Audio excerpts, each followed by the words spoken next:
Hello and welcome to my tarot card reading for May 2013. Let's start immediately with the Orishas. We have here Obatala, which represents peace, a clear mind, blah blah blah. Then we have here the Outcast, that for me represents Elegua giving advice, but the person ends up doing whatever the person wants to do in instinct, indifferently from what has been told. Then we have Babaluaye, which is also upside down and represents, Babalu is the father of, not the father, is the one that gives and takes away diseases, and is the ruler of hospitals and is related with medicine. So we could see some hue of possible diseases during the month of May. But when we put together Obatala and then the Outcast with Babalu, what we really start seeing is confrontation and conflicts. That's going to be the order of the day for the month of May. And what these tarot cards are saying is that during the month of May, we're going to start seeing a lot of conflicts. It's going to be the main emphasis during the month of May. Conflicts. The word conflicts, usually we start thinking wars, battles, civil uprising, and things like that. Not necessarily. We could also be having our own battle, intellectually, morally, philosophically. We can have our own conflicts related with our unconscious, subconscious, and our conscious part of our human being. So keep that in mind. But May is a month that is marked with conflicts, and that's the magic word for the month of May, conflicts. But Obatala is here to bring peace and bring clarity of mind, trying to solve that conflict.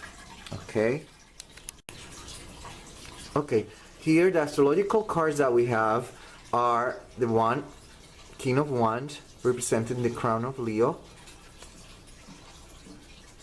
and it has the Sun and Pluto. Here we have the Four of Wands, representing Jupiter and Aries. And I'm going to start with Pluto, and I'm going to give a lot of emphasis to Pluto, because if you didn't know, Pluto is retrograde. Well, here we have the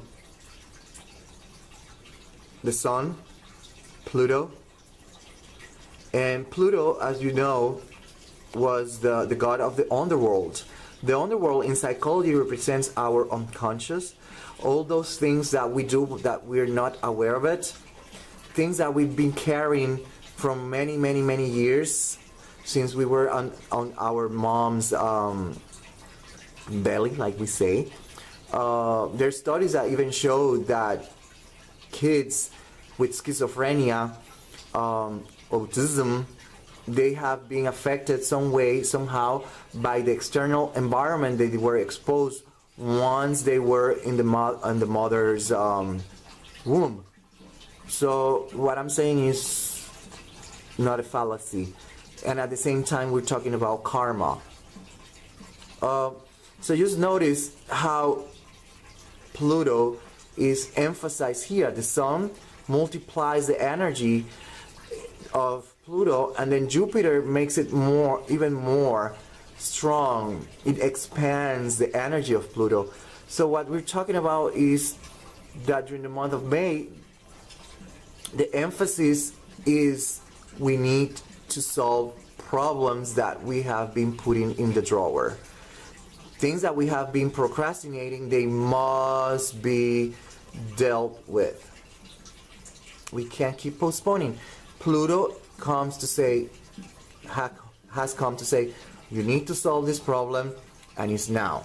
No more time off. We have to deal with this, and it's now. That's the kind of energy that we have to be working with during the month of May. Pluto is also sorry, a god that is the ruler of the underworld, hence is related with ruling, controlling, and things like that. So expect a lot of things related with ruling, controlling during the month of May. It's going to make more sense when I start talking about the other cards, but there's going to be conflicts. So this might give you an idea also in which areas we might start seeing the conflict coming. Okay, but that's the kind of energy that we are going to expect during the month of May. Okay, so we were talking about conflicts. We've been talking about controlling, conflicts, controlling. Pluto is going to bring a lot of conflicts in every single department. And when we look at this, then it's going to make more sense. Let's start here. The first week of May, what we have here, the first 8 days of May, we have some kind of anguish, agony. Sounds dramatic, I know. But that's what the cards are talking about. Worried, brooding, so much worry and brooding that people can't think. That means that a lot of meetings are going to start happening during the month of May, emergency meetings during the month of May, because people are worrying, nations are worrying. That's the kind of energy that we are seeing here. For the second week of May, we have spending, a lot of spending. And in accounting, you have to know that if there is a credit, there has to be a debit someplace. So someone register a gain, someone register a loss. In other words, you go, you purchase something in the store, you lost the money, and someone gained it. It's so simple as that. So that's what we're going to start seeing, a lot of spending. Okay? A lot of spending. So don't be surprised, like I said in my Spanish version, that during this month of May, you might see a major shift in Wall Street and other big financial centers where a lot of losses start manifesting in the month of May. Spending. For the third week, the last 8, no, not the last week, the next 8 days, what we have here is it's a pause that people will experience, a lot of thinking, a lot of brooding, a lot of meditation. People are thinking and analyzing, and just the fact that there is a coin there let us know that this thinking is highly related with finances, with economy. Okay, a lot of thinking. So during the month of May, the third week, you're going to start seeing how nations are going to try to think of a plan on how to solve the problem. Let's put it like this. How to deal with the situation, finances. There's a lot of thinking during this month, analysis. And by the last week, what we see is a lot of changes manifesting at the end. Things start moving, things start changing. That's what we start seeing. Now, when we put together the vertical line and with the vertical line, what we see is what is the concern, what is being so bad that people cannot sleep, and it's money. Nations are thinking, contemplating, analyzing, studying their financial situation. That's what is going on, and it's causing a lot of worriness, a lot of worrisome, a lot of brooding, and a lot of anguish is the right word in this case. Then we have here the horizontal line. This is talking about changes. And then here, expenses. There is a shift in expenses. That's what it's saying. A shift in expenses, a shift on how we spend money. There's going to be a shift on how money is spent. And when we put all that together, what we have here is the center. And again, the tarot cards are talking about moving, changing, changes. And this card that is about studying, analyzing. So again, nations are analyzing the situation of what they're going to do. And in individual level, what it means is that you're thinking, contemplating your economy, your finances, and you decide to move out of the country where you are. If you were in this place, you will move to this other place for financial reasons. That's what it is. For the European Union, that has major implications that I'm going to discuss briefly in a few more seconds. Okay, notice that here we have the Pope, and next to the Pope we have the Knight of Pentacles. The Knight of Pentacles is contemplating, I already said, contemplating finances, economy, all that stuff related with the earth element. Things that make you feel stable, secure. It's considering all that stuff. But what is considering, what is contemplating? So during the month of May, the tarot cards are saying that there is a major sigma split going on. So during the month of May, don't be surprised that if you never heard of any European country talking about separating from the European Union, then you are going to hear about it. If you thought that it was a minority, then you will be surprised, because it's highly probably is going to be a big majority of people, more than expected, that they want to separate from the Union. Talks about separation from the Union are going to turn very big during the month of May. If in a personal level, what it means is that there might be a divorce or separation if you have a partner. There might be one caused by the economy or finances. Okay, economy or finances are going to be the ones, the main reason of a separation between partners. You want to see it from a relationship wise. Business wise, it means that there's if there was a merger before, they're going to split. Companies are going to start breaking off because economy reasons, financial reasons. They're going to turn, if it was a big company, they're going to start breaking down into smaller portions. That's the kind of energy that we're going to see, is splitting because of economy and financial reasons. And then you can apply it to anything. Wow. Well, now when we look at this, we have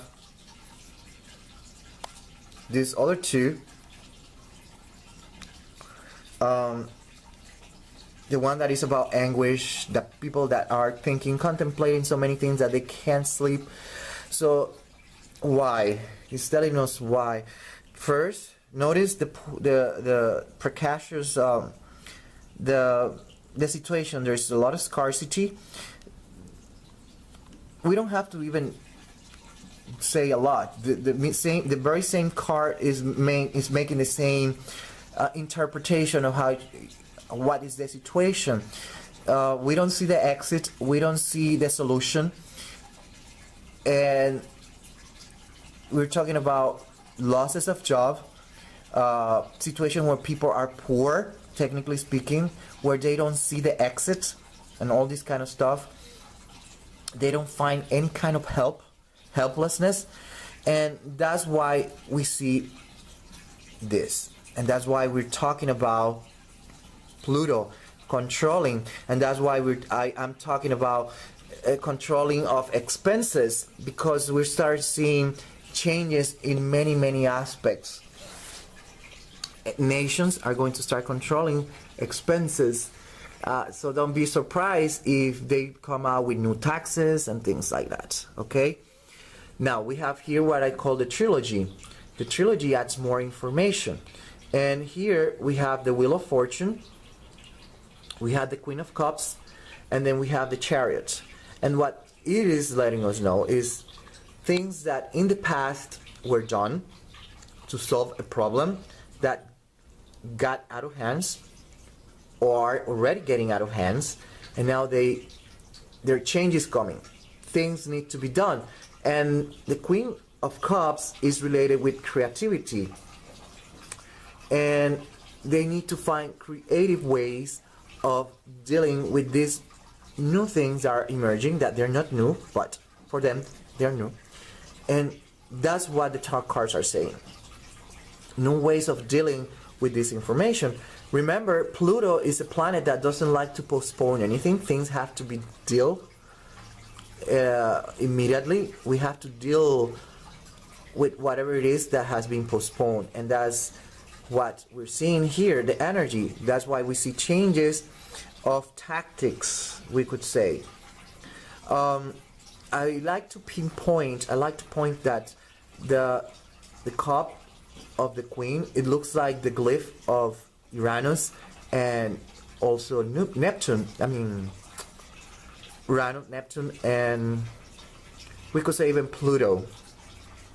And all of them, they are related with changes, quick, sudden changes, things that have to be dealt with immediately. So that's the kind of energy that we're working here. Things that in the past were done, they're getting out of hands, and they need to be dealt with in a very different way, in a very creative way. And no wonder some people think that the solution, I'm not saying that is right or wrong, the solution is separation. Because of this. And then we see that they're considering making major changes because of this. And that's what the tarot cards are saying for the month of May. Notice that there is Pentacle, another Pentacle, two Pentacles, another Pentacle here, another Pentacle here. So notice how the tarot cards are talking about finances, stability, money matters, main topic for May. Okay, this is the last portion of the tarot card reading, and what we have here is the 10 of coins or pentacles, and the 10 represents the number 1. 1 plus 0 is 1 in numerology. So new cycles, new beginnings, independence, and because this is money, we could say monetary independence, technically speaking. But this card also makes us remember the Kabbalah, where we talk about Sephiroths, and Malkut represents the last Sephiroth, represents, sorry for me, if you don't know what is Kabbalah, I apologize. Here you have, what we have here is manifestation, things that were all the way up here, they start coming down until they are manifested. So we could say many things about here. There's things that are going to be manifested. They're going, things that started somewhere in the past, they're going to start manifesting now in the present. And May is the month that all this stuff are going to be manifesting. That's what the tarot cards are saying. But at the same time, the 10 of coins here is also, notice how many coins we have here. So we could say a lot of abundance we're talking about. Here we have the 9 of Cups. The 9 of Cups is related with death. In astrology, in the horoscope, to be more specific, in the system of houses, the number 9 is related with spirituality, and spirituality is the death of materialism, giving rise to a different mentality, a different way of thinking, where we are more concerned with our spirit. Notice that here we have a cross formed by the wafers that is given in the Mass in the Catholic Church, and then 4 coins giving stability. So we could say that we're talking about stability. We might be talking about the spirit manifesting in the matter. So we could say, in other words, that there's going to be spiritual tendencies also during the month of May that are going to be emphasized. People that were not interested, they might start seeking or digging the spiritual world. Now, this card in particular, what it's talking about is the miracles that Jesus made, where bread and fish were multiplied to feed a big crowd. So when we put all this together, what it's talking about is a manifestation of prosperity, abundance. But there it goes. But we have the card here in the center that is upside down, and then that's where it messes up everything. And with the hands, we create things. We create buildings, we create our meals, we do everything with our hands. We are creators. Notice that we have a stigma representing hard work. So with the hard work, with the sweat of our forehead, we will work, and then we will die, because we are dust, and from the dust we were made. At least that's what the Bible says. And in other words, the cards are saying that there is administration that is not properly done of goods. And we already know about this topic because we are always complaining how government always administer things badly, how they waste money and all this stuff. And this is what he's talking about. So if we want to have prosperity, we want independence, we want to growth financially and economically, we really need to learn how to administer our resources. That's what he's saying. In other words, this negates everything. It's saying that we are experiencing it because there is a wrong administration of resources. But I'm giving an advice.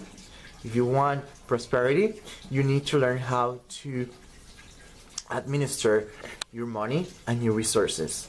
In other words, start saving and start learning how to deal with what you have at hand.